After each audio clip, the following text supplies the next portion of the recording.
CMOS de 130 nanômetros para aplicações em sinais de rede 5G. Bom, a apresentação se dará com, primeiramente, a introdução, segundo a motivação, objetivos, alguns conceitos básicos de rede 5G, sobre o modulador sigma-delta, a proposta de pesquisa, e aí na parte 7 irá ser a conclusão da referida apresentação. Bom, nos dias atuais, a quinta geração da rede de comunicação móvel, né, que é a rede 5G, é uma parte importante a ser desenvolvida para atender requisitos que tendem a possibilitar a mais alta velocidade de transmissão. Então, esses sinais eles vão utilizar formas de ondas e técnicas de modulação um pouco mais complexas, a fim de garantir maior integrabilidade e confiabilidade. Então, devido às altas frequências de operação que ocorrem nesse sistema de comunicação, há uma busca constante por melhorias na eficiência espectral, o que torna esses sistemas de modulação mais rigorosos e aumenta a dificuldade de implementação. Mas algumas coisas também vão surgir, né, desafios relacionados a algumas não linearidades desses componentes empregados nesses sistemas. Então, quando se trata na questão do contexto de moduladores sigma-deltas, vem sendo estudado por grande parte da literatura e aplicado para que possam possibilitar respostas dinâmicas e eficientes. Então, o modulador que é apresentado na referência 9, é apresentado um modulador completamente digital, em que ele trabalha com um sistema de pseudo-paralelismo, em que as entradas e saídas elas vão passar por elementos de processamento que serão capazes de validar os estados posteriores dentro de um mesmo ciclo de clock e operando em frequência até 4 vezes superior à taxa de amostragem. Motivação. Bom, o uso da modulação sigma-delta, de fato, em rede de alta frequência, é uma técnica muito considerável quando se trata na questão de qualidade do sinal. Mas sinais de alta frequência, eles impactam no design do modulador utilizado. Então, assim, sinais provenientes de rede 5G são um pouco mais complexos de serem sobreamostrados, o que faz com que haja uma taxa de amostragem mais alta. E, em decorrência de tal fator, né, optam pela utilização de sistemas de modulação e conversão de dados. Em 2018, houve uma padronização, isso pelo 3GPP, que é um dos órgãos regulamentadores da ONU, que faz parte da rede de telecomunicação móvel internacional, e aí sendo reconhecido como o primeiro grupo de padrões de rede. Esse, no caso, seria o 5G New World. Então, as informações em testes provenientes dessa rede de comunicação atestam, né, que alguns aperfeiçoamentos na largura de banda da camada física são devido a frequências mais altas, como, por exemplo, 60 GHz, maior largura de banda de sinal e distanciamento de subportadores. Tal sistema de comunicação, ele trabalha com sinais provenientes de OFDM e OFDMA, que vão ser a divisão por ortogonal de frequência, né? E também com sistemas de múltiplas entradas e múltiplas saídas, que é o sistema MIMO. Então, o que mostra ser eficiente que utilizar a modulação sigma-delta em sinais de rede 5G é escalável à medida que essa tecnologia é aplicada em redes ultra confiáveis e de baixa latência. Os objetivos, né? O objetivo geral é desenvolver um modulador sigma-delta de segunda ordem, com processamento pseudo-paralelo, para aplicá-lo em rede 5G, apresentar nesta qualificação as simulações do MATLAB e apresentar o ambiente onde será desenvolvido o design do modulador proposto, né, utilizando circuitos digitais em tecnologia CMOS de 130 nanômetros. Os específicos são realizar simulações para validar as métricas e resultados parciais obtidos até um determinado momento, avaliar o comportamento do modulador proposto em sinais de rede 5G, OFDMA, verificar as características do pseudo-paralelismo, diminuir a alta taxa de OSR para a rede 5G New Radio e apresentar ferramentas de design da Unicast para CMOS de 130 nanômetros. Bom, alguns conceitos básicos sobre rede de comunicação 5G e o sistema também de comunicação conforme a evolução do tempo. Na década de 80, né, houve um avanço escalável em termos de comunicação. Essa foi conhecida como a primeira rede de comunicação da comunicação móvel, né? Isso mais utilizado possivelmente para comunicação de transmissão de voz, que utilizava uma técnica de acesso múltiplo por divisão de frequência, o FDMA. Então, isso, né, conforme os anos foram passando, ocorreu uma necessidade de melhoria nesses sistemas, isso em decorrência ao grande número de usuários. E aí, na década de 90, quando se trata da função de conversação por mensagem de textos e etc., já começa a ser escalável uma nova rede de comunicação, uma nova geração, na verdade, que ficou conhecida como a geração 2G, que tem como base já outra técnica, diferente da FDMA, a técnica de TDMA, que seria a técnica de acesso múltiplo por divisão de código. Mas, mesmo assim, esse método utilizado e essa nova evolução, ela ainda não atendia totalmente os critérios e, conforme a evolução foi passando, algumas áreas da tecnologia. Por isso, as redes de comunicação 3G, que utilizam uma técnica conhecida como CDMA, que é o acesso por divisão de código, foram criadas. A partir dali, sendo baseadas em que o mesmo canal poderia suportar vários usuários no mesmo tempo. E, conforme foram evoluindo, para 2010, já se tratando das redes de comunicação mais avançadas, voltadas para áreas de redes sociais, comunicações remotas de melhor qualidade do sinal, foram criadas as redes de comunicação 4G. Essa rede também utilizava o sinal CDMA e OFDMA a partir daí, utilizando uma modulação em que as subportadoras não seriam ortogonais umas às outras e não haveria interferências, até mesmo interferência ISA, que é interferência intersibólica. E aí, na década de 2020, a gente chega na rede de comunicação 5G. O 3GPP, em 2018, já falava da rede de comunicação 5G, essa questão de datas é mais voltadas para um salto de período, né, que eles qualificam cada uma da rede de comunicação, mas aí já começa a trabalhar com a internet das coisas, a atender as redes de comunicação industriais, e aí já começa a trabalhar com sistemas de MIMO massivo, né, IoT, e entre outras, no caso, funcionalidades voltadas para a rede de comunicação 5G. Bom, continuando a falar um pouco dos conceitos básicos, né, das redes de comunicação, com o devido aumento desse crescimento de dispositivos conectados que possuem uma demanda alta de largura de banda das redes de comunicação móvel e com o aumento da demanda tecnológica, né, isso dentro da rede de comunicação do setor industrial, além de avanço, né, com o aparato de internet das coisas, foi necessário que esse sistema de comunicação, que é a rede 5G, foi criado. Mas, mesmo assim, a literatura ela retrata alguns pontos específicos em que a rede 5G ainda é um assunto a ser desenvolvido, mesmo a literatura também abrangendo a questão das comunicações 6G. Como, por exemplo, na rede 5G existem a sub-6G, que já é pensando na outra rede de comunicação, que será utilizada para tecnologias mais avançadas. Bom, então esse padrão de comunicação móvel ele vai ter como fundamento oferecer taxas de dados mais elevadas, podendo até alcançar 10 gigabytes por segundo. Bom, mas a rede 5G também ela tem que ter escalabilidade e segurança, né? Então a internet das coisas ela visa, né, conectar diversos dispositivos pelo mundo de uma maneira inteligente e eficaz, que possa ser mais natural, mas esses dispositivos eles são diferentes entre si. Isso tendo um exemplo básico utilizado na rede de comunicação 5G, o que torna o sistema rotineiro mais fácil. Então, na rede de comunicação móvel de quinta geração, essa visão, né, se torna mais aplicável às tecnologias voltadas ao tipo de MMTC, né, que seria para MIMO massivo. Para conseguir gerenciar tais sistemas de grandes dispositivos 5G, é necessário, né, criar uma arquitetura que possa ser escalável. Nesse sentido, a questão dos múltiplos usuários conectados e também a questão da comunicação entre as redes móveis e de várias portas, de várias subportadoras, é o que faz a necessidade de trabalhar com uma grande parte de segurança no quesito cibernético da rede de comunicação 5G. A interoperabilidade e sustentabilidade da rede 5G. Bom, na quinta geração, nessa comunicação, de fato, esses grandes números de dispositivos, né, que possuem naturezas diferenciadas, eles vão operar com diferentes protocolos de rede.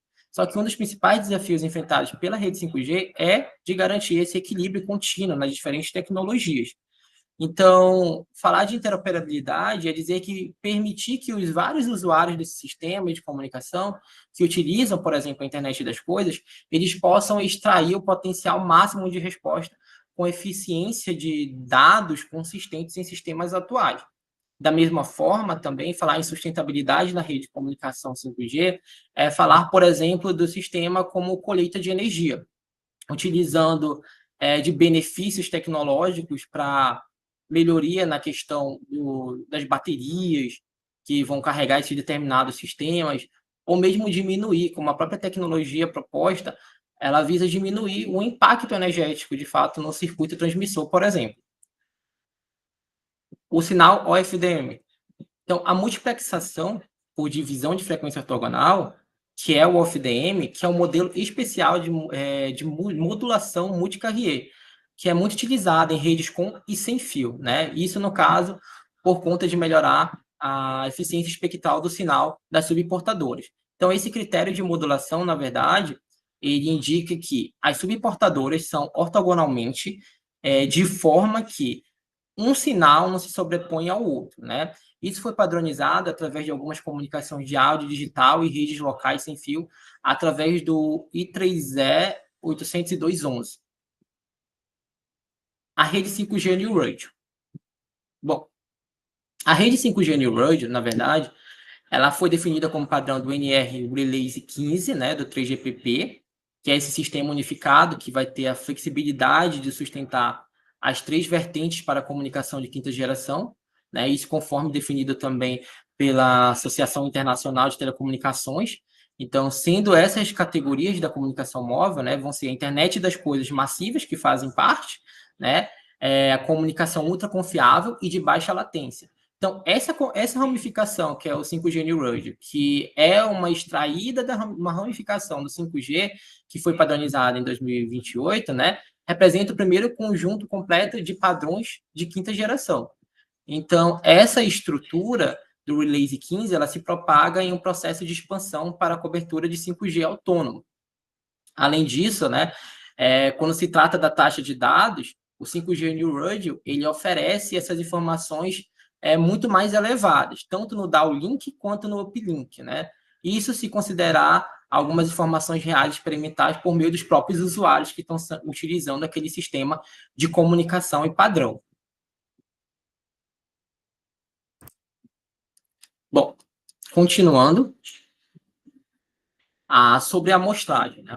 Então, falando de modulação diretamente agora sigma-delta, é importante o conceito de sobreamostragem. Então, a técnica de sobreamostragem, na verdade, é um dos fundamentos básicos para o funcionamento de moduladores sigma-delta, né? Ela é utilizada como um parâmetro essencial para a melhoria da relação de SNR. Então, o conceito de sobreamostragem é em utilizar uma frequência de amostragem que é significativamente maior que o mínimo estabelecido pelo teorema de Nyquist, né, que distribui aí o ruído de quantização em uma faixa espectral muito ampla. Então, dessa forma, a densidade espectral do ruído na banda de interesse ela acaba sendo reduzida, o que possibilita, no caso, a aplicação em determinados filtros digitais, os tornando menos complexos e mais eficientes. Essa equação 3.1, né, mostra como se obtém a oversample ratio, né, que é sobre a amostragem, né, em que a gente tem a frequência, né, de sobre a amostragem, que aí é dividida por 2 vezes a frequência de banda do sinal. Então, isso daí mostra para a gente o quanto a sobreamostragem ela consegue ser superior em termos de qualidade de sinal ao que é mesmo exigido pelo teorema de Nyquist. Então, esse ganho, né, ele vai de sobreamostragem, ele vai ser expresso como esse parâmetro, que, na verdade, determina essa eficiência, né, de supressão do ruído, de modo que alguns valores mais altos, né, de OSR, eles resultam em melhoria, no caso da qualidade de sinal, para algumas situações. Bom, modulação sigma-delta, né? Então, a modulação sigma-delta, ela vem de uma determinada demanda que as atividades de computação, né, e processamento de sinais estão sendo majoritariamente utilizadas por meio de circuitos que necessitam de um sistema em que possa se ter uma melhoria nessa eficiência espectral do sinal com maior qualidade, utilizando outros aparatos, né? Então, com o passar desses anos, os meios tecnológicos eles vão se tornando atraídos por esses sistemas, né? E aí, a modulação sigma-delta ela é usada tanto para conversão de dados, como também para melhoria da qualidade do sinal, quando se quer tirar o ruído, né, presente ali naquela determinada banda de interesse. Então, essa modulação ela é utilizada em uma grande escala de projetos e aplicações atuais. Então, os moduladores sigma-deltas, eles utilizam quantizador de superamostragem, e geralmente essas ferramentas, ela possuem quantização de 2 níveis, né? Então, nessa primeira imagem, a gente consegue analisar uma estrutura básica de um modulador sigma-delta, em que a gente tem um integrador, né, o ambiente que vai significar o comparador lá na frente, que é o quantizador, e aí uma saída DAC. Então, a representação básica de um conjunto de dados, analisando essa estrutura, esse sistema, né, quantizado, na verdade, consegue suprimir um determinado sinal, assim o deslocando, né, para que ele fique fora da banda de interesse em que se deseja trabalhar. Passando aqui para o slide 10, né, a gente tem aí uma amostra, uma representação, na verdade. As primeiras equações, a equação 3.2 e a equação 3.3, que se retratam no domínio Z, a saída do sinal, e também no domínio da frequência, né? Isso tendo em termos que nós temos em que esses sinais são as representações, e também temos ali o erro de quantização aplicado. A gente pode ver um determinado parâmetro, né, se considerarmos, no caso, para a equação 3.3, como a STF, que é o sinal da função de transferência do sinal, como sendo igual a 1, a gente pode ter nesse domínio da frequência a seguinte representação, como é dada na 3.3, em que, né, a STF, no caso, ela é responsável por mudar o sinal da banda de frequência em que se quer operar. E a NFT, no caso, trata-se da função de transferência do ruído, né, que vai suprimir o ruído quantizado na banda de frequência em que se deseja trabalhar. Dessa forma, analisando um determinado sistema, a gente tem a figura 3.2, que, na verdade, mostra na parte A que o delta sigma ele vai separar o sinal de interesse, né, mantido na banda base, ou seja, no ruído de quantização, isso empurrando para altas frequências, né? E aí mostra-se também que esse ruído, na parte da linha tracegiada, ele vai crescer em altas frequências, enquanto esse sinal vai se manter ali concentrado na banda útil, né? E aí, no final, tem um filtro, né, aí no domínio da frequência, que vai atenuar esse sinal fora da banda, né?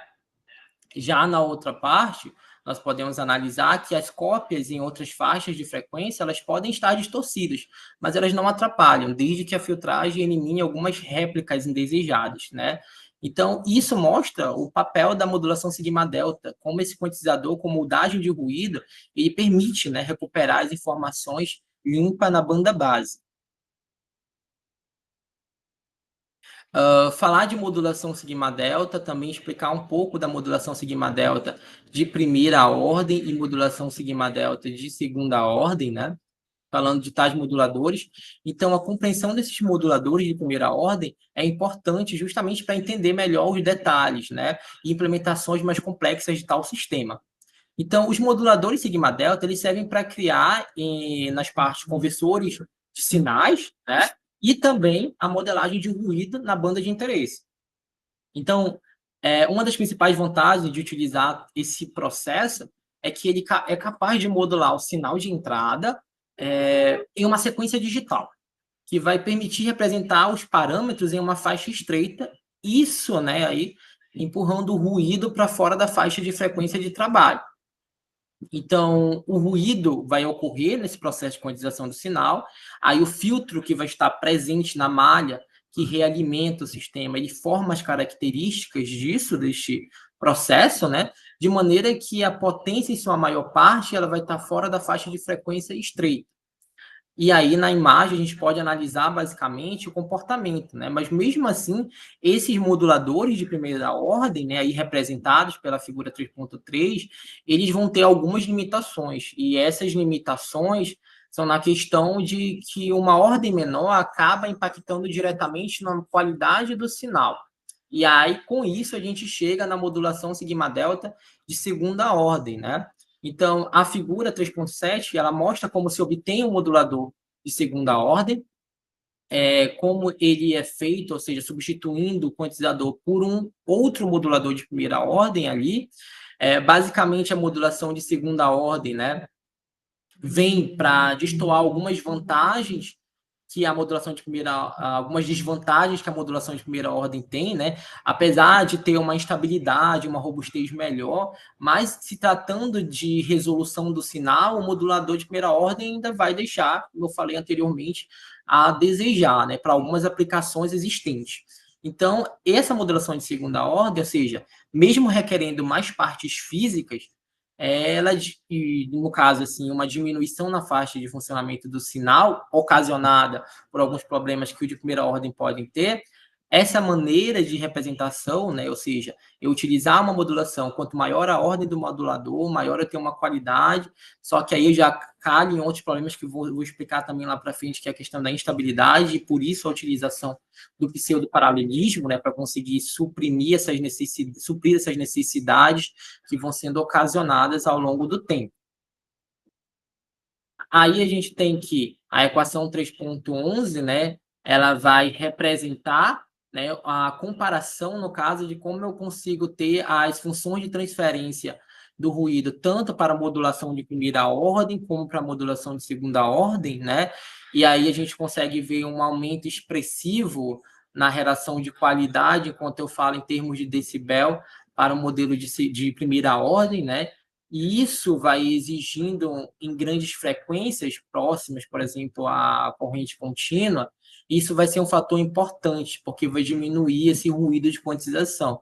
Então, conforme vão se alterando a ordem desses moduladores, conforme vão se aumentando essa questão, eu vou melhorando a qualidade do sinal. Então, para esses sistemas, né, eu posso representá-los de dada maneira.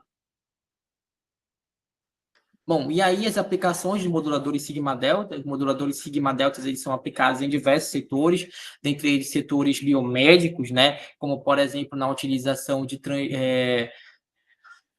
para a questão de modular e melhorar os sinais de transdutores utilizados em ultrassonografias, também, como aqui explicitado, através dessa imagem 3.10, utilizada na questão de melhorar a resolução de sensores, né, ali, dada a entrada de um determinado sensor, como esse sensor de gás, por exemplo, que aqui está exemplificado, e mesmo nas redes de comunicação e de rádio definido por software.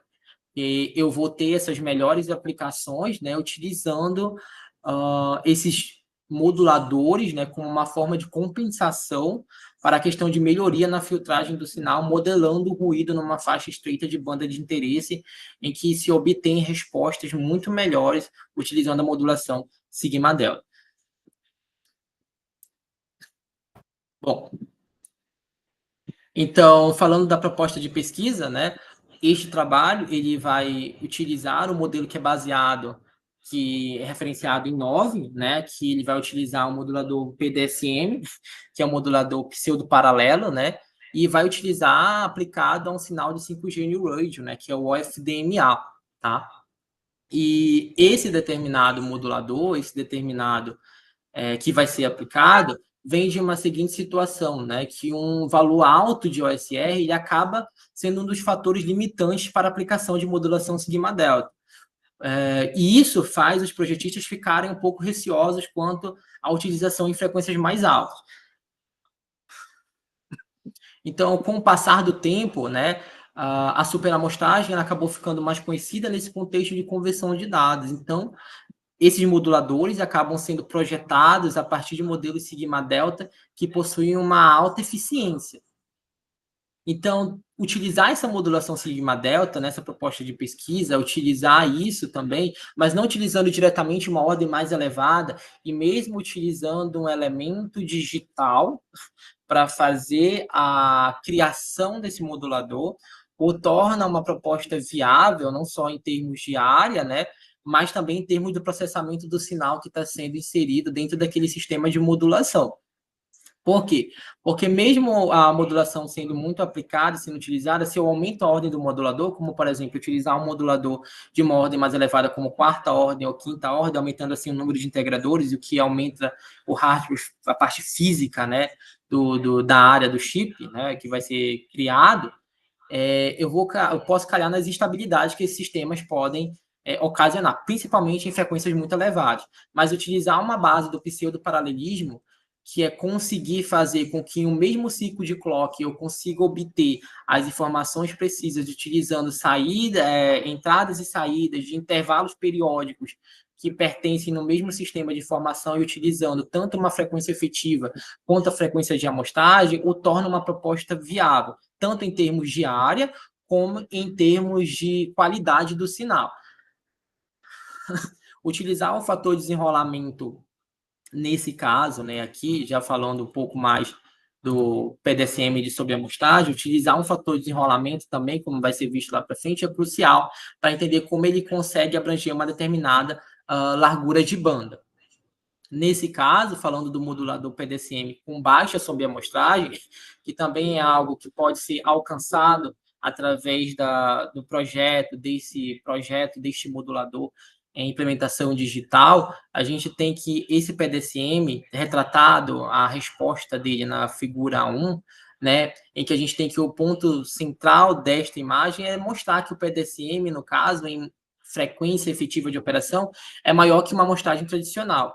Então, mesmo que o sinal ele não seja super amostrado demais, o pseudo-paralelismo, né, ele vai garantir que o ruído ele seja deslocado para fora dessa banda útil. Então, dessa forma, a saída ela vai ter uma boa qualidade no aspecto em baixa frequência,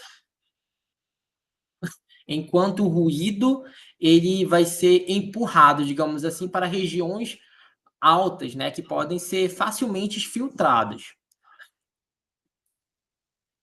Então, para o PDSM de baixa sobreamostragem, levando em consideração a primeira equação que demonstra como a oversampling ratio ela vai ter o seu comportamento, né?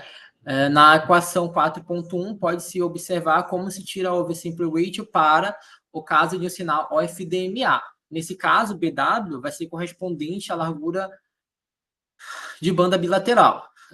Então, em grande parte desses casos, a representação de FS ela pode ser até 8 vezes superior à taxa de Nyquist, se tratando de moduladores sigma-deltas convencionais, que vão possuir esse valor de OSR próximo a 256. Então, para se obter um sinal de ótima qualidade, a gente teria que aumentar muito a OSR. Só que a frequência de amostragem do sinal de entrada do sigma-delta ela pode ser maior, e isso em torno de 32, então podendo variar um pouco desse valor que foi mencionado anteriormente. Então, nisso, a gente aumentando a frequência de sobreamostragem, a gente vai ver que impacta diretamente aí na questão do modulador que está sendo proposto. Só que a proposta é utilizar o pseudoparalelismo como uma ferramenta de diminuição dessa OSR, assim impactando diretamente na qualidade do sinal e no design do circuito que vai ser implementado. Nesse sentido, né, a gente tem agora um modulador pseudo-paralelo com o fator de desenrolamento 3, que é executável em tecnologia CMOS digital. Essa representação, na figura 4.2, ela mostra para a gente esses elementos de processamento, tanto o elemento de processamento, o EP0, até o último elemento de processamento, né? Aí temos a entrada do multiplexador, em que a frequência efetiva do PDSM, que é F' de S, vai ser igual a 3 vezes essa frequência de amostragem. Isso em intervalos periódicos que vamos ter do sinal de entrada a cada ciclo de clock. Na verdade, trabalhar com pseudo-paralelismo é dizer que os operadores dos elementos de processamento eles vão estar ali funcionando em uma mesma bateria de comunicação. Ou seja, nessa mesma sequência de clock, né? Então, nesse caso, as amostras elas vão ser frequentemente processadas nesses N ciclos de clocks, né? Através disso, né, esse aspecto, a modulação, ela baseia-se nesse conjunto de combinações, com N ligações. Então, esse modulador projetado, ele terá a mesma ordem de modulador tradicional. Então, essa é a vantagem de se utilizar uma modulação pseudo-paralela. É continuar com uma ordem de um modulador tradicional, mas conseguindo chegar a resultado de uma modulação com ordens mais elevadas. Bom, então, assim, nesse caso, N vai ser retratado a partir de agora como fator de desenrolamento do PDSM, nesse caso, N igual a 3, e esse N igual a 3, ele não é escalável, ele não é um número à toa, ele é um número que ele consegue suprimir a necessidade do sinal 5G New Radio. Se eu trabalhasse com uma escala, por exemplo, para um fator de desenrolamento de n igual a 2, ou poderia ser prejudicial na questão da abrangência da largura do sinal, visto que eu estou trabalhando com frequências de sinal muito elevadas. O n igual a 3 é uma proposta executável, uma proposta que consegue suprimir a necessidade do sinal e torna-se um modelo característico, né, desse PDCM de segunda ordem. Então, a partir dali, quando a gente vai começar a tratar de rendimento do PDSM, essa frequência que gira em torno do multiplexador é quem vai garantir de fato o funcionamento, sendo essa identificação, como está na imagem, F' de S, que será igual a 3F. Bom, passando disso, né, nós temos aí a representação, continuando falando do mesmo tópico, do modulador de segunda ordem, que foi utilizado para a realização dos cálculos, né? Podemos ver os integradores e também o comparador no final, que está sendo utilizado com as respectivas realimentações e os seus coeficientes, os pesos, né, que são representados através dessa modulação. Isso, óbvio, a critérios da literatura, que nos apresenta diversos modelos que podem ser utilizados para comparação de cálculo, e aí fazendo os ajustes dinâmicos, né, o que pode e gera essa ilustração. Então, esse modulador ele foi utilizado para conseguir, né, as bases e os tempos nos incrementos dos intervalos de x, né, x de n, n mais 1 e n mais 2, que são gerenciadas através de equações de recorrência. A partir daí, a gente tem a equação 4.2, que vai considerar o tempo no intervalo n mais 1, né? Então, considerando que esses sinais, né, A2 de n, A5 de n, A7, x e y de n, eles serão respectivos sinais que pertencem aos nós, que são, voltar novamente, representados nessa figura, que são os nós A2, A5 e A7, né? E x e y também. Isso determinando o momento de amostragem, no determinado momento de amostragem n, né? Os indicadores de entrada e saída desse SDM são representados por x de n e y de n. Então, nesse caso, n sendo igual a 3, que é o fator de desenrolamento, o sinal de entrada ele será periódico por um intervalo de 3 fases de clock ininterruptos, de F' de S, que é a frequência efetiva, né, que é a frequência do multiplexador. Então, nesse caso, considerando que x de n ele é tanto igual a x de n mais 1 como x de n mais 2, né? E n sendo múltiplo de 3, em decorrência do fator de desenrolamento 3, na equação 4.2 aqui representada, nesse intervalo de tempo n mais 1, esses dados são obtidos para esse determinado tempo. Então, chegando nisso, né, pode-se notar como representado, né, na equação 4.2, e aí falando exclusivamente da parte do elemento comparador e do elemento de processamento EP0, que é representado pelo nó A7, no caso é o A7N aí, nós temos aí essa primeira parte da equação que trata da terceira parte, que trata do elemento de processamento EP0, né? Que foi mostrado anteriormente na implementação digital desse PDSM. E YN, né, aí mostrando o quantizador, que no caso vai ser o comparador, que vai quantizar a saída A7N. Então, sendo esses valores utilizados, né, de A2, A5, A7, X e Y, pode-se obter esse determinado valor como mostrado. Então, para o período N, né, o A7N, que é quantizado para menos ou mais 1 nesse intervalo do quantizador de 2 níveis, né? Mostrando que, de fato, o sinal de saída do SDM ele é um valor proveniente do processo de quantização pelo qual se obtém, né, o valor de A7N. Então, já aqui demonstrada, né, as duas partes desse elemento de processamento, aí a gente tem o segundo equacionamento, na equação 4.3, que utiliza os valores que foram no período passado, no caso, para se utilizar o elemento de processamento EP0 e o comparador 0. Com isso, né, pode-se chegar nesta equação, que, fomentada através desses sinais que são fornecidos nos elementos passados, e com sinal de entrada x, sabendo que x de n é igual a x de n mais 1, então, apenas incrementando esses índices do período, é analisado esses valores nesse intervalo de agora n mais 2. E aí, as representações ficam um pouco longas no critério de multiplicação, algumas notações foram utilizadas para simplificação, mas as duas últimas partes do equacionamento também vão retratar os elementos de processamento PE1 e o elemento de processamento PE1 e o comparador 1, que é utilizada também demonstrado no PDSM. Então, esses valores, né, são pré-calculados, são guardados por meio de registradores, né, isso, né, mostrando que a segunda parte expressa, por sua vez, ela é um valor de 2 níveis, né, aí presente. Então, passando dessa equação, utilizando os mesmos sinais que foram presentes nesses referidos sistemas, a gente tem aí o elemento de processamento EP2, porque veja que não há uma dependência anteriormente do ciclo que foi processado de AN mais 1, diretamente dizendo, né, a gente pode expressar a partir do entendimento em que as segundas partes podem obter esses valores, ou seja, que são pré-calculados e guardados para o próximo ciclo de clock. E dessa maneira a gente consegue desenvolver o elemento de processamento 2, já utilizando diretamente o equacionamento presente no nó A7 e o Y né, no período N mais 2, né, que vão gerar essas duas partes, que vão fomentar para a gente as duas partes presentes no PDSM. Tanto o elemento de processamento EP2, quanto o quantizador de 2 níveis, que vai ser, no caso, um comparador. Passando aí, a gente tem a equação 4.5, que na verdade utilizou o período AN mais 3, aliás, perdão, A2N mais 3 e A5N mais 3, né? Que vão remontar o último elemento de processamento, né? Que é utilizado como base para as atualizações e o retorno para a resposta no PDSM. Então, essas equações recorrentes mostram, né, como é feito o desenvolvimento do PDSM utilizando N ciclos de clock.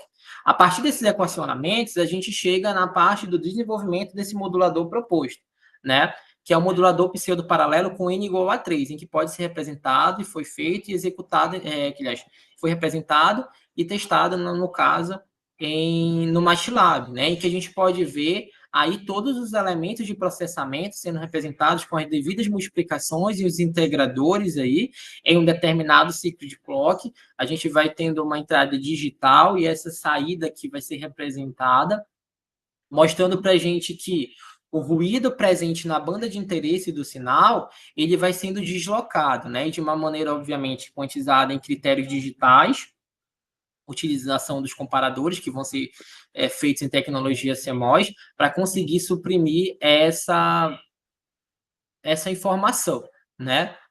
Então, dessa maneira, essa implementação foi feita. E aí, continuando, né? Aonde vai entrar a questão da modulação sigma-delta. Como dito anteriormente, nas próprias imagens anteriores, lá do início, quando se fala teoricamente, o modulador sigma-delta ele é utilizado muito para a questão de conversão de dados, mas não só a conversão de dados. Eu tenho uma parte que é a questão de modular o sinal para a banda de interesse. Então, nesse caso, a proposta da modulação sigma-delta, ela entra na estrutura para o transmissor, utilizando-se essa modulação ali depois do ADD-CP, né? Então, o que é proposto dessa pesquisa é o uso desse sinal de entrada, que é uma forma de onda digital em múltiplas portadoras ortogonais, que é proveniente desta modulação OFDMA, né, que é uma tecnologia amplamente utilizada, tanto em sistemas 4G, LTE, mas principalmente em sistemas de 5G New World. Então, diferente de moduladores convencionais, né, a proposta que recebe dados analógicos de baixa frequência, o foco da pesquisa aqui é na manipulação direta de sinais digitais de alta taxa, que são provenientes dessa camada de banda base, né? Aí eliminando algumas etapas intermediárias de conversão analógica. Isso melhorando o aspecto do sinal, né, que é empregado devido à robustez contra alguns desbalanceamentos seletivos que podem ocorrer, ou, por exemplo, mesmo a ISE, que é a interferência intercibólica presente em determinados sinais. Então, dado o sinal, que é o sinal FDM, ele tem uma entrada típica, né, que vai consistir em uma superposição das subportadoras, que vão ser espaçadas ortogonalmente, né, por múltiplos usuários, e moduladas em esquemas, como, por exemplo, 16QAM, que é a modulação por quadratura, em que a gente vai ter uma unidade de 2 elevado à quarta, número de bits, de fato, para esse sistema. Então, dada a representação dessa figura, né, pode-se notar que os dados passam primeiramente, tem a primeira entrada de dados, eu passo pelo mapeamento de dados, que vai mapear esses dados, os símbolos dos dados que foram convertidos em bases digitais, que depois, né, como vão para 16QAM, QPSK, que são siglas referentes da parte de comunicação OFDMA. Então, conforme especificado pelo padrão dessa rede de comunicação 5G, logo após a gente tem a conversão serial paralela, né, que é o SP, e aí passa pela transformada rápida de Fourier para transformar novamente no período do tempo em amostras digitais, e aí distribuindo esses símbolos modulados em diferentes subportadores.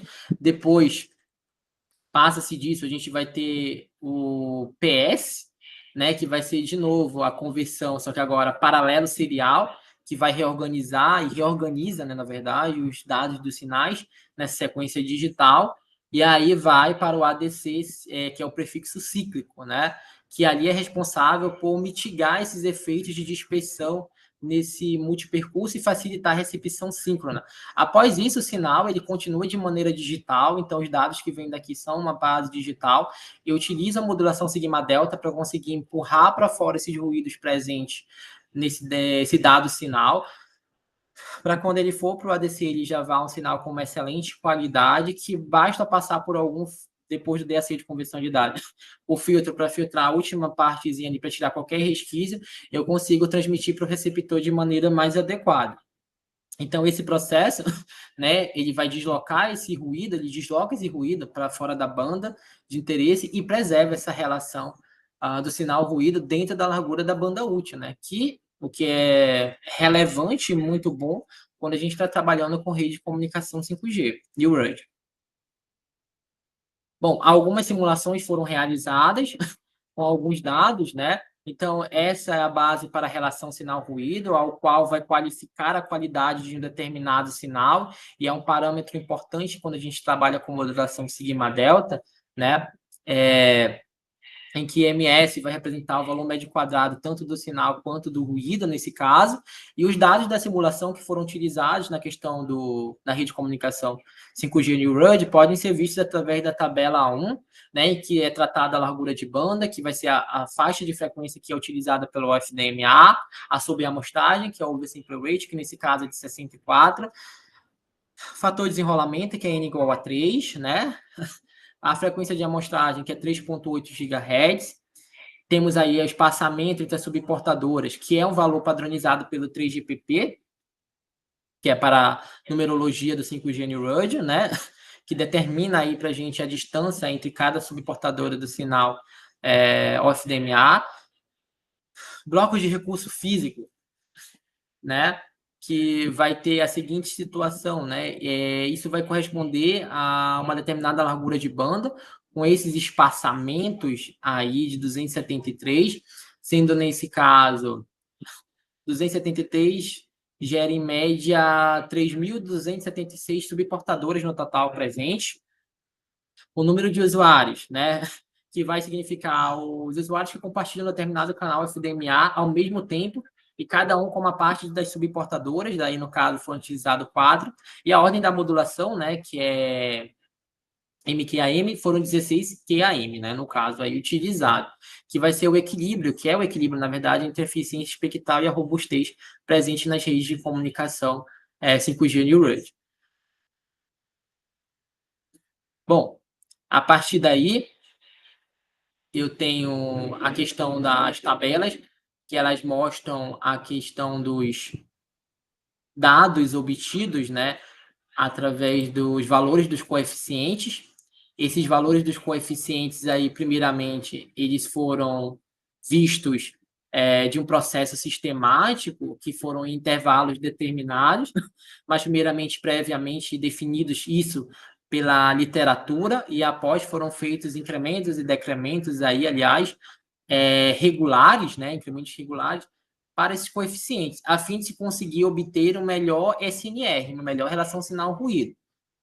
Até o dado momento, o coeficiente que apresentou melhor resposta foi os coeficientes MDF, né, tratando o último caso, em que se tem esses valores dos coeficientes, em que o SNR alcançado foi de 70,02 decibéis, considerando em termos de relação de comunicação 5G New RUD, em que atesta que para um valor adequado na área 16 QAM, se tenha um melhor decibel apresentado em superiores a 20 decibel, no caso. Então, a gente consegue um valor muito mais alto, né, aí do que o mínimo exigido para que tenha um sinal de qualidade melhor para a resposta, nesse caso, se chegando nesses coeficientes. Aí, nesse caso, tem uma pequena resposta em frequência do PDCM ideal, com fator de enrolamento 3, isso de segunda ordem, né?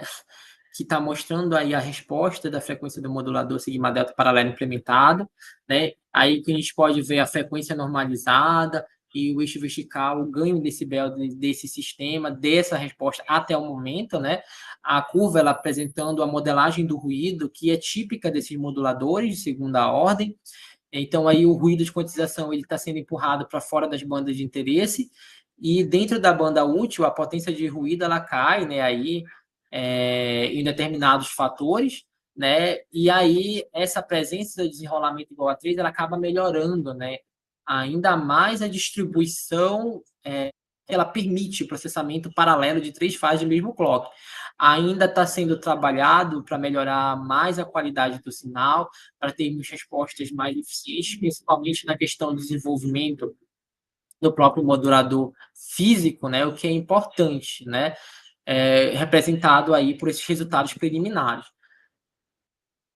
Bom, essa é a representação de alguns trabalhos correlatos. Alguns trabalhos correlatos eles não apresentaram diretamente alguns valores, então foram feitas algumas estimativas por meio de cálculos, como podem ser identificados com esse índice E, né, aí tendo na rede de comunicação pertencente a esse conjunto de rede 5G, ou mesmo a rádio definido por software, né, que também utiliza um sinal de modulação multicarrier parecido com a rede OFDMA, né, podendo ver a largura de banda presente, o modulador proposto até um determinado momento, ele apresenta uma resposta muito muito adequada, né, principalmente quando se trata de modulação digital, tendo que esses trabalhos são de 2025, 2021, 2023, né, aí presentes, que referenciam a gente na literatura, e mais trabalhos também vão ser posteriormente mostrados para comparar, principalmente trabalhando na área de design CMOS e para sua aplicação,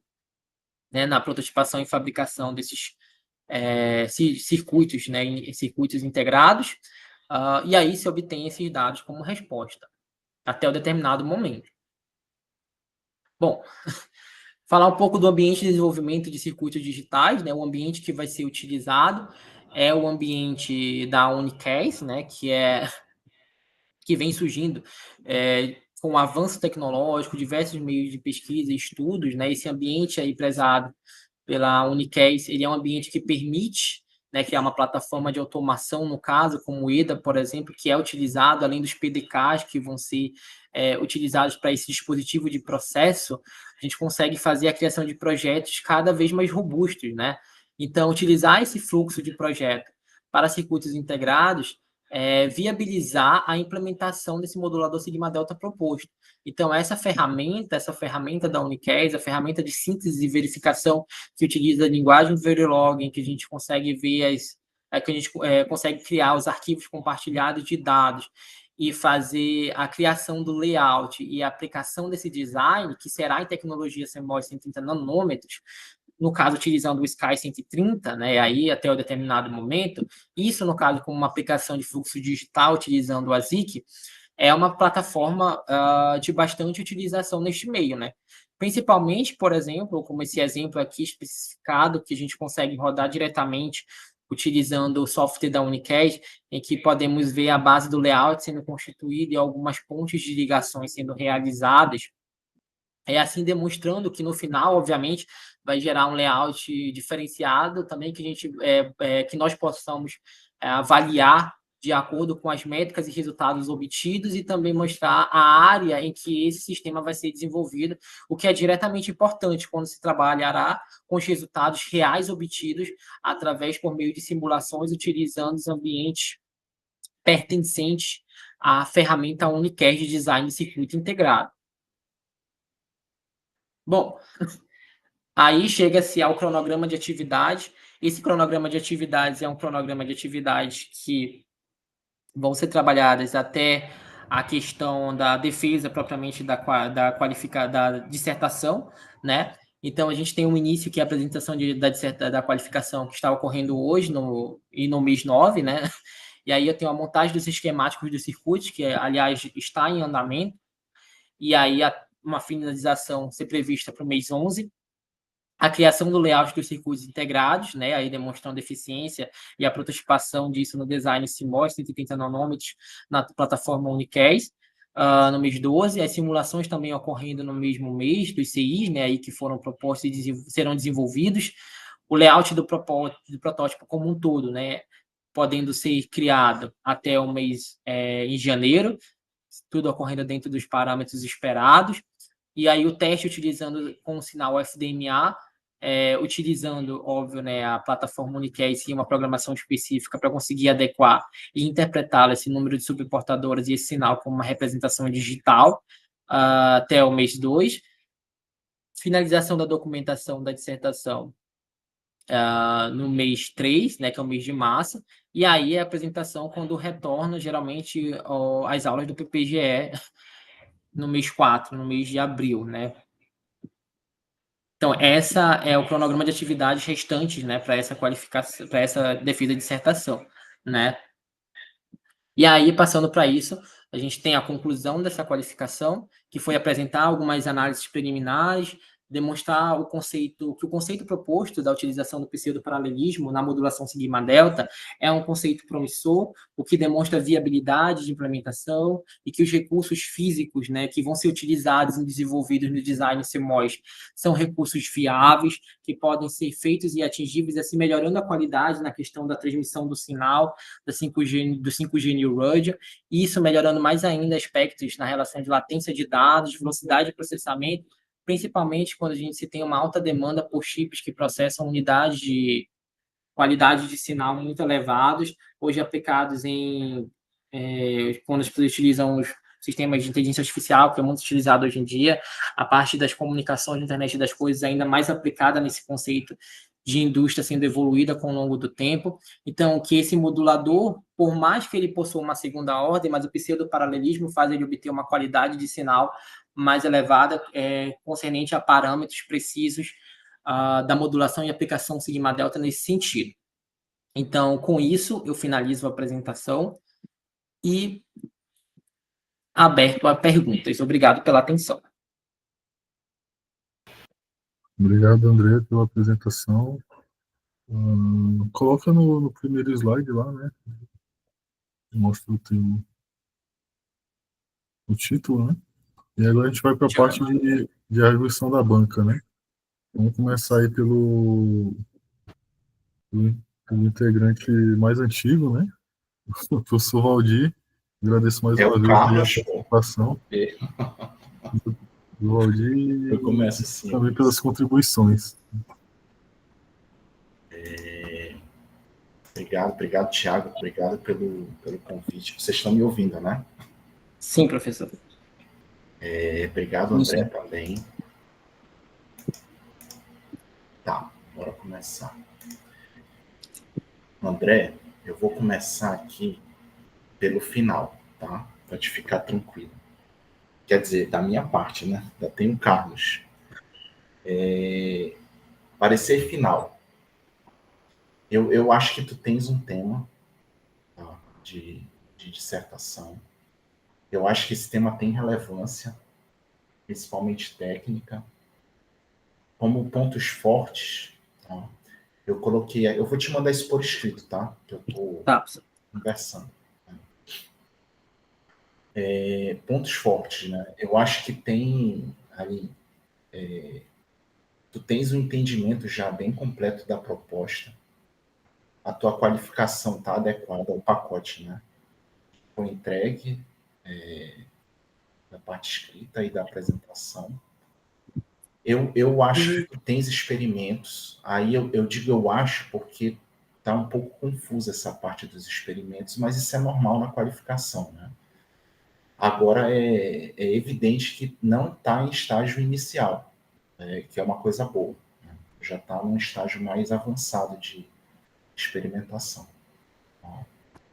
Como pontos fracos, né? Eu coloquei aqui.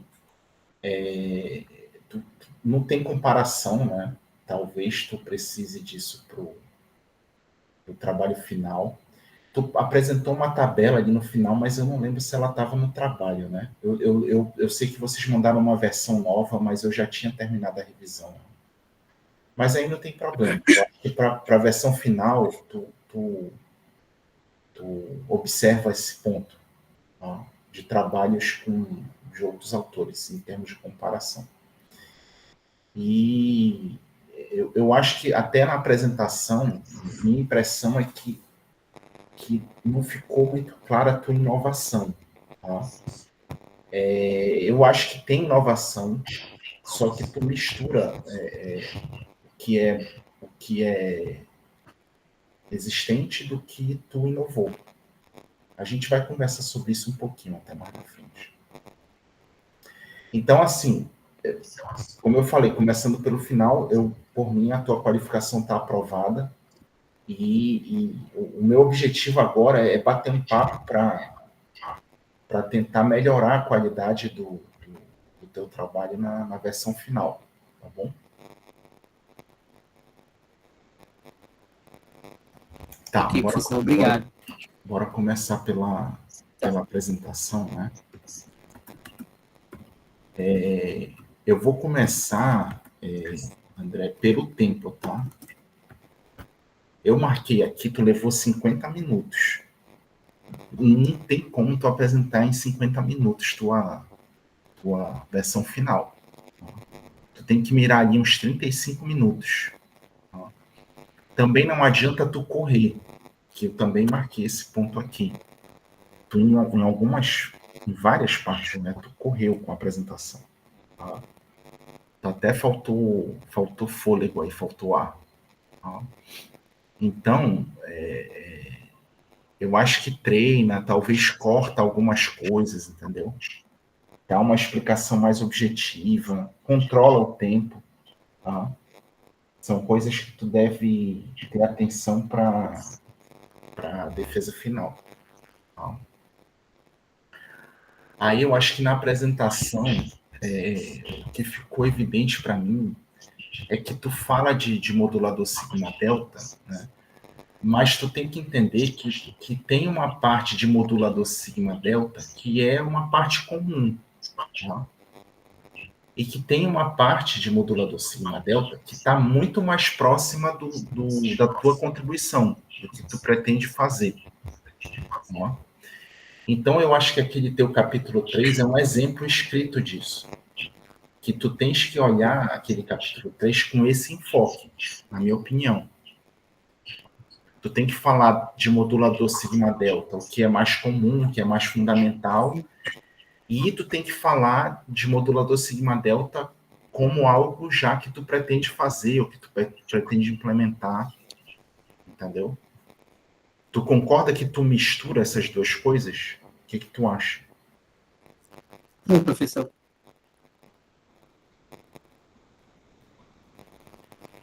Põe aí no slide 11, por favor. 11. Olha só, na tua versão final, isso reflete no escrito também, tá? Tu vai precisar tomar cuidado com o formalismo. Tá? Esse slide aí é um exemplo ruim. Tá? Eu vou só marcar algumas coisas aqui, tá? Eu marquei 3 coisas. Por exemplo, o X é X de T no início, né? Na figura A. Uhum. Pois é, não tá no slide, entendeu? Isso não pode acontecer, entendeu? É X de T e tá X, entendeu? As cores, tu usou cores. Aí eu pergunto, por que tu usou cores? Para Fala. diferenciar. Foi para diferenciar um pouco, trabalhar um pouco diferente das adaptações. Nesse caso. Se eu colocasse monocromático, ia fazer diferença? Não. Pois é, pô. Então, ponto para mim, entendeu? Quando for nesse caminho as respostas, né? E monocromático não faz diferença, então usa monocromático, entendeu? Uhum. Aí, a anotação. Tu concorda que essa anotação aqui ela é uma anotação de slide? Não é uma anotação aquela do LaTeX? Sim. Pois é, na versão final tu vai ter que dar um jeito de corrigir isso. Entendeu? Entendi. Tem algumas alternativas. Se tu precisar, a gente ajuda, se o Thiago permitir aí também. É uma coisa mais do teu orientador. Tá? Mas tem algumas alternativas para te fazer essa figura ficar, inclusive com a notação matemática igual à do texto escrito. Tá? Então, assim, o recado desse slide 11 é: tu tem que tomar muito cuidado com a parte formal, tá? A versão final.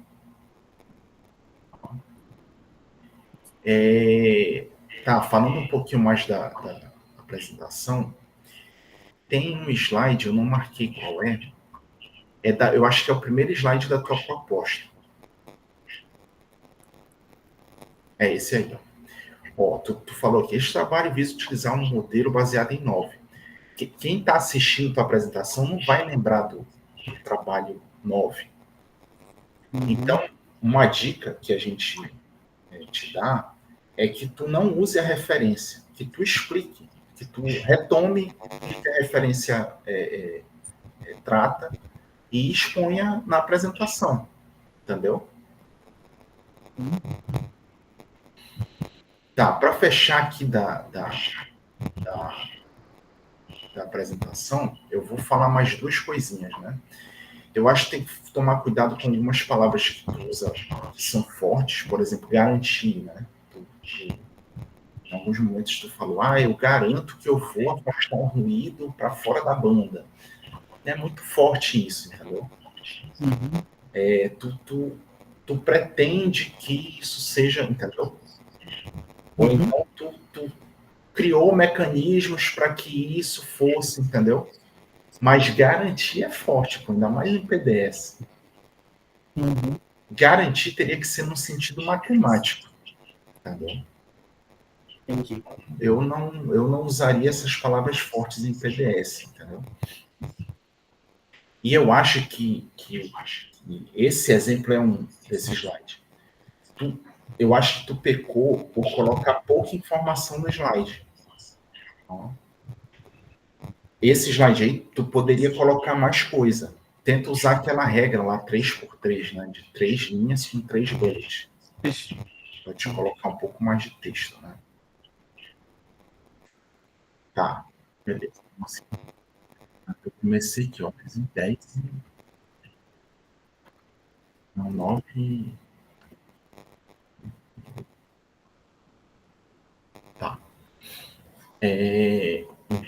Eu marquei aqui, André, alguns erros que tu vai precisar corrigir, mas que são erros simples. Tá? Por exemplo, capítulo é com capítulo 2 é com inicial maiúsculo. Figura 2 ponto alguma coisa é inicial maiúsculo. Tem a indentação dos parágrafos, né? Tem, acho que um comando que tu usa que o LaTeX trata isso automaticamente. Eu acho que é identplus, eu não sei qual é direito, mas aí tu procura. Eu listei esses erros. A minha preocupação é que tu, quando tu fizer a versão final, que tu tome um extremo cuidado com esses pequenos erros. Porque esses erros na versão final, eles não podem se acumular. Entendeu? Porque senão a banca vai tender a criticar mais o teu trabalho. Então tenta fazer com um pouco mais de calma para evitar erros, entendeu? Na qualificação isso não é tão problemático, porque é uma correria também para fazer e aprender muita coisa, né? Mas na versão final tu precisa tomar esse cuidado, porque esses pequenos erros eles vão minando o teu trabalho, entendeu? E aí a banca ela pode ficar tão contaminada por esses pequenos erros que ela não consegue avaliar o teu trabalho direito. Beleza? Beleza, professor. Eu listei aqui alguns. Eu acho que de erros mais graves, eu acho que tu tem 3 erros mais graves, tá? Eu acho que tu vai precisar criar uma seção ou um capítulo de conceitos mais fundamentais, ó, e aí realmente colocar a coisa mais do início, né? Teorema da amostragem, mesmo que seja um texto curto, de meia página, mas vai ter que constar no teu trabalho. Ó. Eu acho que trabalhos relacionados, eu acho que passou batido, né? Vai ter que criar uma seção de trabalhos relacionados e uma tabela comparativa, situar o teu trabalho perante os outros. Isso talvez até facilite o teu entendimento com relação às diferenças. E eu acho que a parte de UFDM ficou aquém. Tu vai precisar tomar um cuidado um pouco maior com a parte ali de UFDM, que tu colocou no trabalho escrito.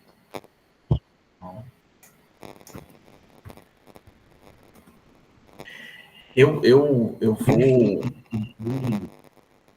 não esquece que eu vou passar, tá? Esses pontos para ti.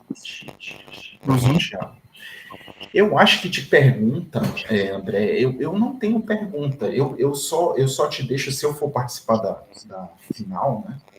Da defesa final, eu só te deixo atento para perguntas do tipo, André, qual a contribuição do teu trabalho?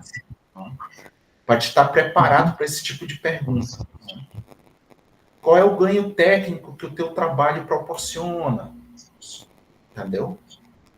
Entendi. Quais as diferenças do teu trabalho para os outros?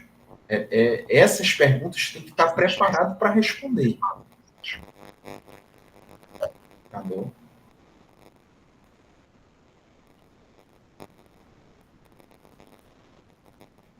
Eu acho que é um trabalho bem legal, é um trabalho que tu vai chegar a implementar esse modulador num circuito mesmo.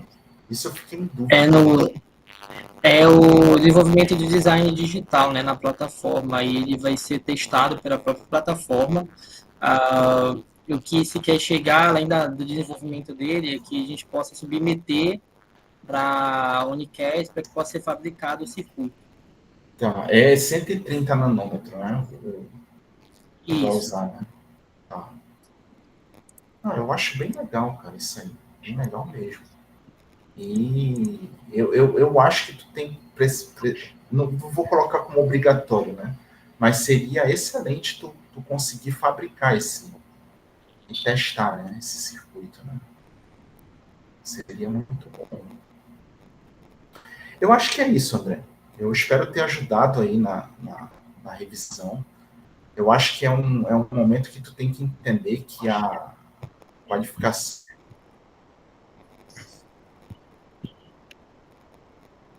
atenção nesses pontos para conseguir chegar e fazer uma reflexão de se isso fosse um trabalho final, como é que eu iria desempenhar. Tu tem que fazer essa reflexão. Percorrer na versão final. Entendeu? E deixar à vontade, se vocês quiserem conversar sobre alguma dúvida ou algo mais, a gente está à disposição.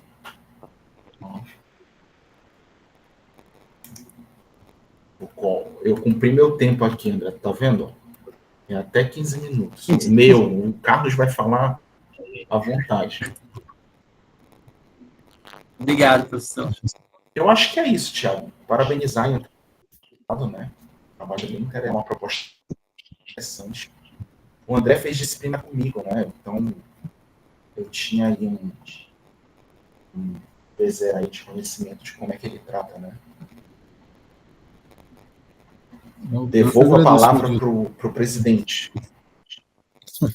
Obrigado, professor. Vou passar aqui as observações, tá? Certo. Obrigado aí pelas contribuições, vão ser bem importantes, sabe? Eu já tinha até comentado com ele algumas dessas coisas aí, só que como era a apresentação, a primeira apresentação, aí eu disse, não, vamos corrigir algumas coisas, e aí essas outras que vai ser mais difícil, deixa, e aí bora ver se o pessoal vai tocar no mesmo ponto, né? Aí tocou, então realmente tem que ajustar. Com relação à fabricação, né, esse trabalho ele é meio que o estado da arte, né?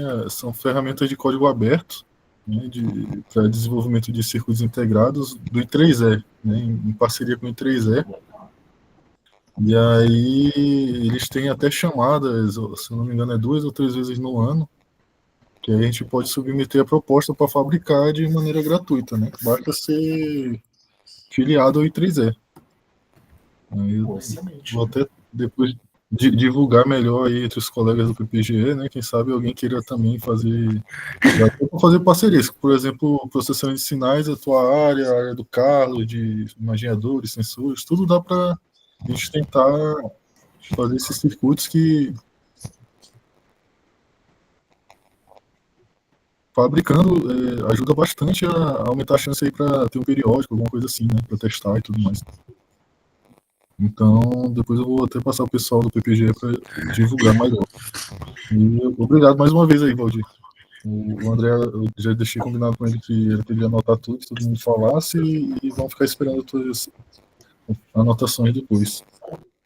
Agora eu vou passar a palavra para o professor Carlos. Agradeço aí também a disponibilidade de participar da banca. Beleza? Vamos lá, André. Alguns pontos o professor Valdir já tocou aqui, principalmente com relação ao tamanho da apresentação, ao tempo da apresentação, foi 50 minutos. Então, assim, nós estamos vivendo numa época que apresentações longas não são bem vistas. Então, prepara uma apresentação bem concisa quando for apresentar. E aí, eu vou começar aqui com algumas críticas com relação ao texto, porque, assim, os 3 primeiros capítulos, até o capítulo 4, foi muito, assim, descritivo, teve muito... Tu colocou muita coisa, muita teoria que é de livro texto, né? Então, assim, a tese, na minha visão, ela tem que ser algo, a dissertação e tese também, tem que ser conciso, focando no que tu tá trabalhando. Mas eu entendo também que o teu trabalho, ele foca em 2 aspectos. Um, processamento de sinais, que eu acho que foi o que tu mais trouxe aqui para a gente nessa tua apresentação, e eu senti muita falta de circuito, da apresentação do circuito realmente esquemático ali, até que no final tu colocou lá o teu cronograma e tal, e tu disse que já estava fazendo alguns esquemáticos. Era para te ter trazido esses esquemáticos para cá, para a gente trabalhar alguma discussão em cima dele. Então, assim, essas são questões que eu acho que faltou aqui, mas, assim, nada disso tira o mérito do trabalho. O trabalho é muito denso. Eu vejo, assim, que para um trabalho de mestrado, ele está superdimensionado, viu? Assim, eu acho que tu consegue dar mais uma enxugada, não... uma enxugada, assim, porque o teu trabalho, ele foca, ele não é só circuito. Então, ele é muito, ele é abrangente, ele abrange 2 áreas diferentes. Então, eu acho que ele é muito denso para um trabalho de mestrado. Se a gente estivesse falando de um trabalho de doutorado, eu dizia que ele está bem dimensionado, é preciso a fabricação. Para um trabalho de mestrado, a fabricação ela seria boa, E aí tem uma pergunta. Tu conseguiria fazer um protótipo com componentes discretos? Só para ver aqui o que tu pode falar para a gente. Se tu não conseguisse fabricar e tal, qual seria a dificuldade de tu fazer uma proposta com componentes discretos, uma montagem do teu sistema com componentes de prateleira? Conseguiria?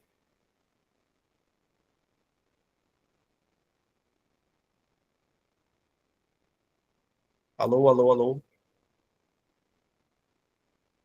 Tá no mudo, Eu acho André. que tá no mudo, André. Se tu tá falando.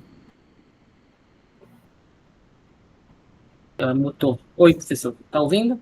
Agora eu tô. Tá. Seria um pouco mais complexo de fazer a realização utilizando componente de prateleira, Certo. visto a proposta em si, né? Não, mas é complexo por quê? Qual que seria a justificativa? Eu não Bom, estou dizendo que tem que fazer, mas eu tô querendo ver a tua justificativa para isso. Tá. Porque quando eu fosse fazer com componente, como o Sambismo disse, né, componente de prateleira, algumas implementações e alguns ajustes que poderiam ser feitos na base, como foi mencionado até pela própria plataforma, né? Porque a gente vai conseguindo manipular algumas imperfeições que podem ocorrer ao longo do processo, o que em termos de fabricação de componentes a gente não teria essa liberdade, digamos assim, porque a gente teria que usar um componente que já está lá. Acabaria que poderia sair, destoar um pouco do que tenta se chegar com a fabricação desse protótipo, né? Ou como o professor mesmo falou, né? Tem as janelas de submissão, mas tentar chegar o mais próximo possível de um resultado ideal, o que pode não ser alcançável de maneira escalável com alguns componentes que possam ter, assim, à vista.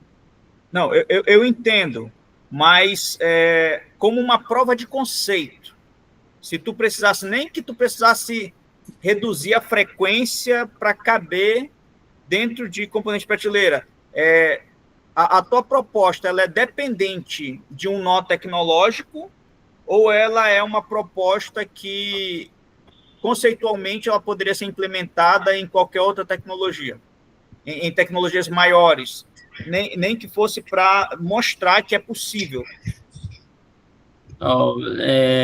Nesse quesito, a proposta ela tem a base dela, né? Mas se pudesse sendo demonstrada em quesitos de critérios de componentes um pouco universais maiores, no caso, apenas fazendo alguns ajustes, poderia se ser utilizado para comparações de parâmetros, para fomentar, no caso, a resposta incisiva de que tais componentes discretos, né, pertencentes a esse conjunto de dados, eles poderiam, mesmo tendo algum certo tipo de interferência, eu tendo que ajustar, obviamente, os valores, eles poderiam ser demonstrados de alguma forma, sim. Beleza. Desde que fosse... E nesse ponto, eu queria discutir assim, uma das fragilidades assim, que eu vi com relação às suas justificativas no trabalho, porque tu coloca que vocês vão fazer o trabalho em cima da tecnologia 130 nanômetros, mas assim, qual foi a justificativa de escolher 130 nanômetros e não, por exemplo, 65, 45 nanômetros ou até outra 180 nanômetros? Qual foi a justificativa? Assim, eu vou te perguntar aqui, mas essas justificativas depois tem que colocar no texto final, tá? Porque é importante saber o porquê, o que levou à escolha desse nó tecnológico. Bom, nesse caso, né, o 180 nanômetros foi escolhido não só pelo 130 nanômetros, que é um nó diretamente ali, né, que vai formar a junção dos transistores, mas é porque ela no caso, trabalhando com a SKY 130, ela é um pouco mais madura, um pouco mais acessível, né, e aí seria um pouco mais adequada para validar digitalmente a arquitetura que está sendo proposta. Beleza. Em torno dessa escala. E no termos também de comparação com outros trabalhos, tem muito trabalho eu encontrei trabalhos de moduladores baseados em 65 nanômetros, né, até umas outras, só que 130 nanômetros é uma ferramenta utilizada muito nos termos de modulação sigma-delta para fabricação de CIs. Beleza. Certo. Assim, eu acho que tu tem que só que amadurecer um pouquinho mais essa discussão no teu texto, porque, beleza, isso aqui tem que ficar claro, porque tu fizesse essa escolha. Com relação aos resultados, como o professor Valdir colocou, realmente o trabalho está em um nível avançado de desenvolvimento, assim, para a qualificação. Eu acho que tu poderia ter trazido aqui os esquemáticos que tu já está fazendo, mas, assim, não vai ser problema, só que isso vai ser bastante necessário no final. E, assim, no final, tu tem que dar uma... Como o teu trabalho é mais relacionado a circuitos, tu tem que dar uma enxugada na parte teórica e concentrar mais a apresentação na parte de circuitaria mesmo do desenvolvimento. E a parte teórica deixa para as referências. Aí, beleza, porque aqui eu vi muito que tu te preocupou em trazer a justificativa teórica do porquê tu está fazendo aquilo. Mas, assim, em termos de circuitos, tu tem que apresentar mais realmente o que tu está fazendo e buscar, a partir dos circuitos que tu está apresentando, justificar a teoria com os resultados que tu está obtendo a partir dos teus circuitos. Então, assim, eu senti falta disso, mas isso aí é resolvível aí para a apresentação final. Bem, questão da conexão da tua aplicação com aplicações reais do 5G, mas eu acho que tu tocou bastante na teoria, isso aí seria interessante também, mas seria mais teórico. Eu acho que se concentrar na apresentação dos resultados dos circuitos seria mais interessante mesmo. Bem, deixa eu ver aqui. E a tua redação, assim, tem algumas repetições de conceito. Então, assim, conceitos que já foram repetidos, tu pode só referenciar com o que tu já escreveu anteriormente, para enxugar o teu texto. Assim, tem vários estilos, né, de escrita de redação. Eu particularmente, prefiro mais conciso e mais enxuto, mas, assim, isso aí não tira nem um pouco o mérito do teu trabalho. E com relação Vamos voltar aqui um pouquinho aos slides, aí eu não vou saber onde está o slide. Bem, o professor Valdir falou da novidade do teu trabalho. Eu anotei aqui também que eu não percebi de forma clara qual é a novidade do teu trabalho. Aí, se tu puder voltar lá no slide 15, tu colocou de forma textual. Tá aqui, está no slide 15. Mas, tu consegue explicar, assim, de forma clara e objetiva qual é a novidade do teu trabalho? Posso falar agora, professor? Pode. Tá, porque no caso, a utilização desse trabalho, a ferramenta, a novidade, digamos assim, primeiro é o desenrolamento, que é utilizar um desenrolamento igual a 3. A segunda característica seria desenvolver esse sistema em tecnologia digital, CMOS digital, 130 nanômetros. Seria outra característica nesta área, porque não tem a fabricação, né, disso daí na questão de montagem de layout, etc., com a ferramenta automática disponível, né? A outra questão é utilizar esse sinal FDMA da rede 5G New World, porque ele é um sinal que ele pertence, né, a essa rede de comunicação, só que as modulações, geralmente, elas priorizam por utilizar modulação de ordem muito elevada para conseguir adequar esse sinal, né?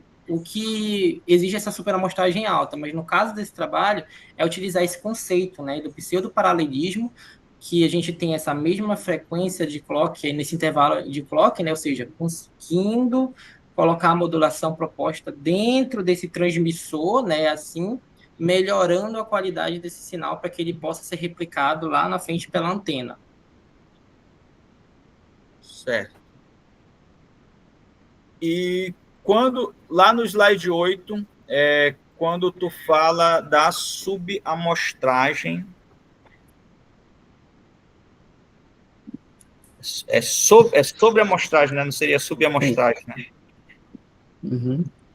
Tu está trabalhando com uma frequência de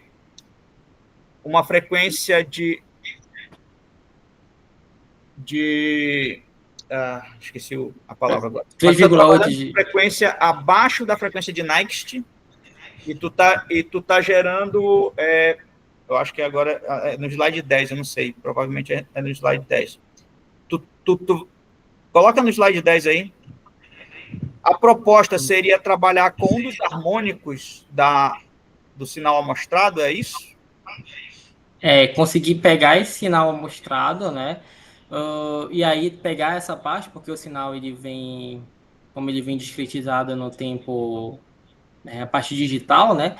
Eu consegui pegar um deles, né? E conseguir pegar esse ruído que fica presente no sinal e conseguir jogar ele para fora em termos digitais na banda de interesse. Certo. Aí tu conseguiria usar uma frequência mais baixa, fazer uma melhoria capturar o sinal de um dos harmônicos, fazer o processamento dele e ter o mesmo resultado se como tivesse... Utilizando uma muito alta, uma OCR muito alta. Não, beleza. Não, eu acho bastante interessante essa abordagem. Eu acho um trabalho muito, muito interessante. Inclusive, assim, eu olho o teu trabalho com resultados assim já de trabalho de doutorado.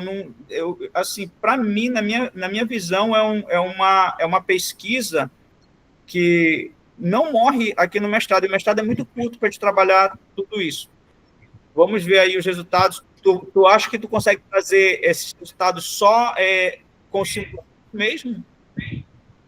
Oi, professor, desculpa. Tu acha que tu consegue trazer os resultados demonstrativos só a nível de simulação ou tu precisaria fabricar para demonstrar? Não, na simulação eu consigo já mostrar alguns resultados pelas ferramentas mesmo próprias que tem lá no sistema da Unicast, né, pelo I3E. A gente já consegue mostrar alguns resultados, basicamente, do seu comportamento real. Mas a fabricação dele, né, fica a critério mesmo das janelas de oportunidades, né, de fabricar. Mas só com a simulação, no caso, a gente já consegue destrinchar como é que seria basicamente esse comportamento aí.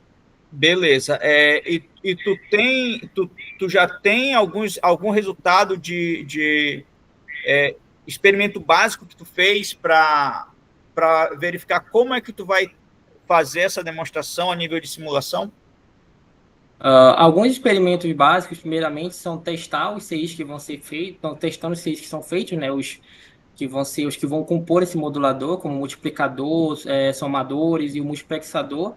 Primeiramente, indexar a questão de frequência, para ver a frequência de comportamento, porque aqui a gente tem, na teoria, a gente tem uma determinada frequência que vai ser multiplicada por N ciclos desenrolamento 3, né? Mas, basicamente, é pegar essa métrica que está sendo estipulada, e aí a gente consegue, com os sinais colocados na própria programação, utilizando a linguagem de descrição de hardware, a gente consegue como esse comportamento seria basicamente na realidade. E esses primeiros resultados, eles já mostram que o sinal feito na questão do design digital, que tem menos interferência em alguns termos de parasitas e etc., comparado com a questão analógica, ele se demonstra um pouco mais, se demonstra mais eficaz na questão de qualidade, a priori, né? Mas para a questão do modulador como um todo, a realização de fato de todos esses layouts que estão sendo construídos aí e demanda um pouquinho de fato de mão de obra para a questão de fazer, redefinir, colocar novamente, ajustar os parâmetros, né? E propriamente o próprio sinal, como ele é complicado de replicar dentro da plataforma, né? Porque ela dá a descrição para a gente, só que no caso o sinal a gente tem que utilizar algumas janelas de padrões para conseguir contribuir com, digamos, colocar ele lá dentro do próprio sistema para conseguir validar nossa métrica. Não, beleza. E tu já meteu a mão na massa ali nas ferramentas para tentar fazer algum setup, mesmo que seja básico, que vai te ajudar nos testes, que vai te ajudar na produção dos teus testes? A primeira dificuldade do grupo sempre foi, por exemplo, a instalação do próprio ambiente já é um desafio. Que ele não é o ambiente, para mim, quando começou, por causa das próprias atualizações, né? Que umas estão nas páginas, outras nos artigos, né? Para colocar para funcionar esse elemento, né? Da design da Unicad. Alguns já foram feitos, já foram desenvolvidos e alguns já testados a princípio básico, né? Como, por exemplo, o somador, para ver o comportamento dele. Só que aí, ao mesmo tempo que ele está sendo testado, está sendo aprimorado, porque esses níveis de formatações que vão criar os integradores e vão fazer os registradores que vão estar próximos e guardar essas respostas, eles são um pouco mais complexos e dinâmicos de se medir a comparação deles de forma imediata, sem que eu possa ter um outro nível de parâmetro para fazer isso, né? Mas sim, eu já tenho começado a trabalhar na ferramenta, já tenho utilizado, principalmente na síntese de Verilog, para conseguir fazer a criação desses layouts e criação desses designs digitais. Certo. Eu estou perguntando porque a minha preocupação é que a ferramenta, estando toda funcional, já demora um tempo. Se tu ainda está em fase de instalação e tal, aí assim, o teu cronograma fica comprometido.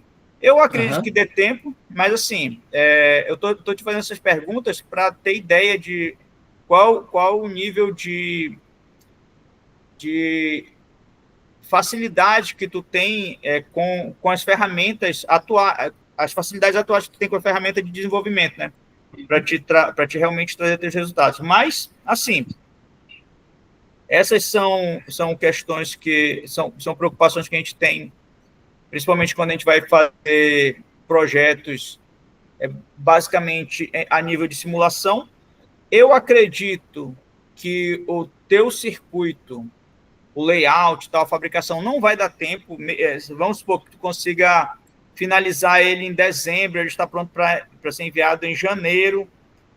Aí tu teria, na melhor das hipóteses, ele estaria de volta em abril, que já é a época da tua defesa. Então, eu não vejo que exista tempo para que o circuito fabricado volte. Mas, aí entre tu e o professor Tiago, mas eu acredito que, dependendo dos resultados que vocês obtiverem, tu consiga expandir isso para um projeto de doutorado, certo? Como eu já falei desde o início, porque é um trabalho muito denso. Então, aí eu acho que o circuito fabricado ele já é um passo importante lá no teu doutorado.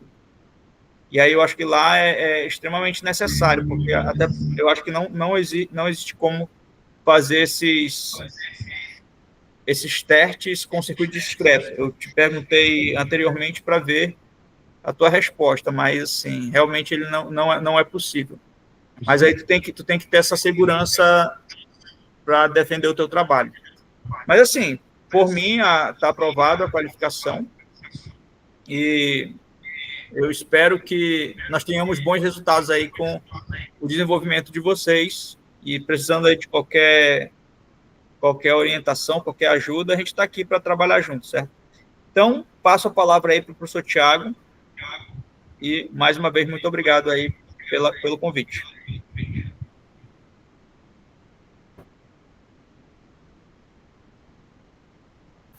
Obrigado, professor Carlos, pelas contribuições, né? Muito importante aí.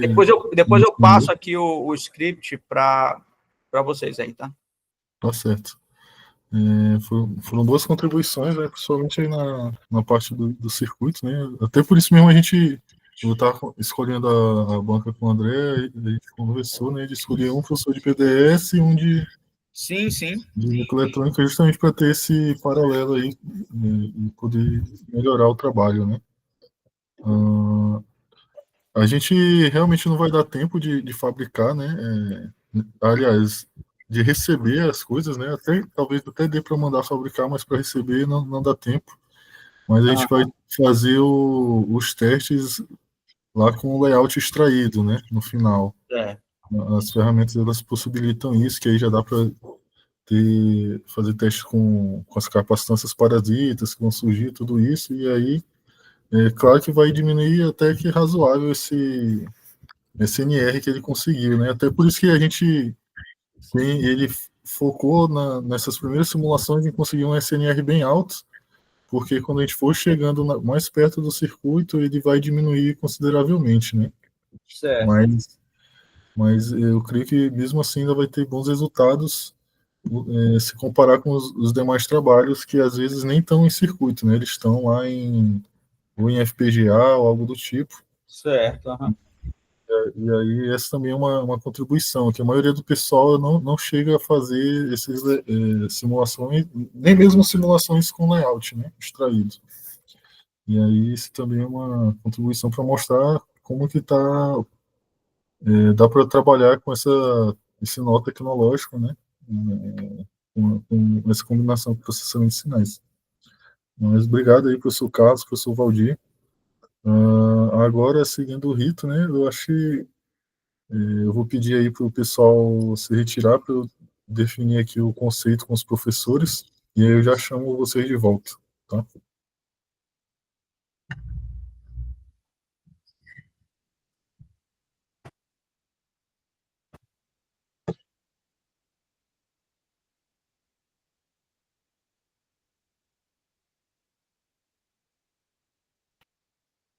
E aí, pessoal? Obrigado mesmo aí pelas contribuições. Agora essa parte aqui é nova para mim, né? Que Uma nova até aqui parece. não, que de mestrado esse é o primeiro que conseguiu chegar. Talvez o que o Carlos falou aí seja uma verdade. Talvez eu esteja colocando muita coisa Cara, e eu aí o acho que pessoal eu pula, concordo né? com o Carlos. Pô. Tá, tem muita coisa. Muita coisa, mas no sentido bom, né? Assim, Aham, sim. talvez Sim. tenha que dosar esse veneno, Thiago, entendeu? Não, mas é porque, tipo, quando eu fiz, era assim, né? Com os professores, sempre, os meus trabalhos sempre foram misturados, né? PDS microeletrônica e aí eu quero fazer. Eu não sei, Thiago, se lá no laboratório onde tu fez, existia. Tu trabalhava em equipe, né? Mas assim, eu vejo aí um trabalho de uma equipe. Uhum, Assim, sim. porque são vários pontos. E aí, para uma pessoa abordar um negócio, um sistema desse sozinho, se tivesse mais gente querendo trabalhar nessa área, aí daria para dividir o trabalho, os esforços e fatiar. Mas Uhum, assim, o desbravador é assim mesmo, ele vai pegar um negócio gigante, aí depois ele vai eventualmente delegar algumas partes, né? sim. Principalmente se ele Beleza. quiser fazer doutorado, aí vai ser bom. Uhum. Bora ver se ele vai querer continuar depois, né? Mas beleza, aí eu tava abrindo aqui o SEI, né? Aí eu vi que tem um negócio aqui do parecer, e aí tem um conceito, né? O que é esse conceito? É uma nota igual na graduação ou é ABC mesmo? Não, tem o parecer, né? Aprovado ou não aprovado. Uhum. Sim, E, e não tem mais aquelas correções condicionais, né? tá. Entendeu? E tá tudo no SEI, né? Tá tudo no SEI aqui, né? Eu abri aqui. Aí. Suspenso? Não, cara, não tem suspenso, não. Tá. Não era pra ter. Não, eu digo assim, que apareceu o conceito final, eu achei que tinha que dar um conceito aqui, tipo A, B ou C. Não, é só aprovado ou não, né?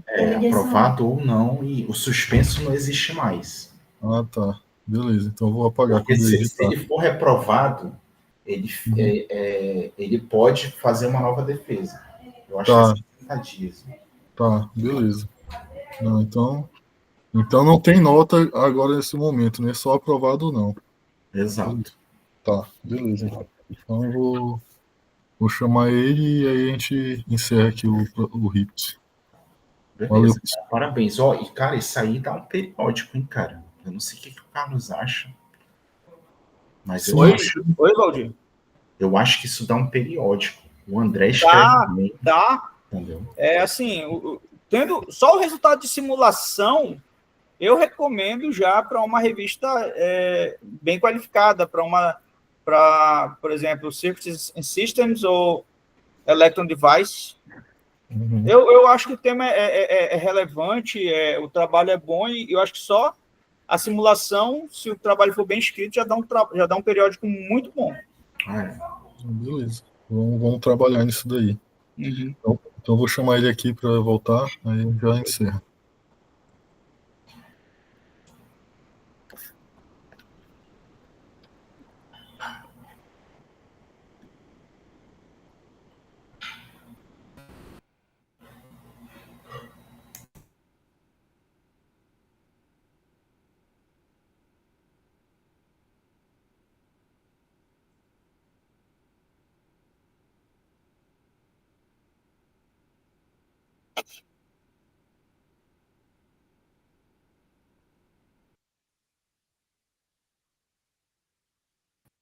Tá. Olá, André. Então, eu conversei aqui com os professores e aí a tua qualificação teve parecer aprovado, né? Então, parabéns pelo trabalho, né? E bora continuar aí, bom trabalho para na defesa da dissertação também ser aprovado aí com sucesso. Obrigado, professor. Obrigado, agradeço a todos os Parabéns. professores. Parabéns, André. Parabéns mesmo. Merece Professor. continuar aí o trabalho. Parabéns. Apesar de tudo. Professor, eu queria tirar uma selfie, um print, digamos assim, da tela. Vai lá, vamos lá. Pra gente passar esse dia.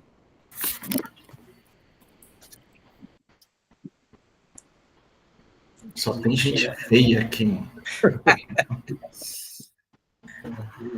Não sei se tu quer botar também o teu título lá do teu trabalho. É uma boa ideia, cara. Tá, deixa eu colocar lá, verdade. Deixa eu botar. Compartilhar a tela aqui de novo.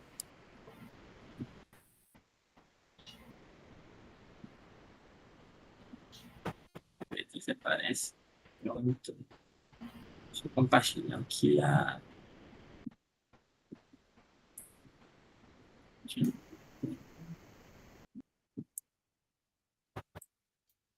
Aqui. Só que aí eu tenho que diminuir aqui, né? Para aparecer aqui. Não, acho que tu coloca a apresentação aí e dá para. Já dá para tirar, né? Igual tu estava apresentando, né? Isso, aí já fica aí. Uhum. Beleza. Que aí eu tenho que tirar aqui. Pode colocar. Deixa eu entrar aqui. Bater com o outro, porque no celular é melhor. Então tá. Então eu vou bater aí o print da apresentação.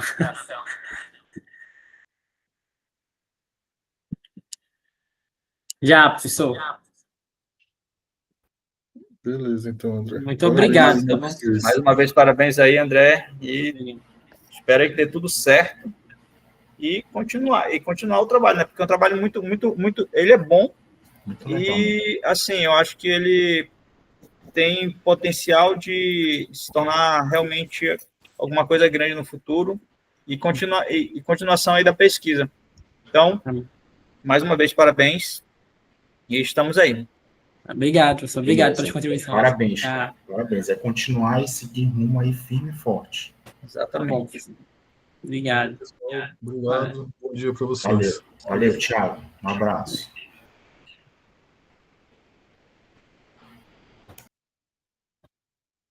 Aí, André, eu vou encerrar aqui a gravação.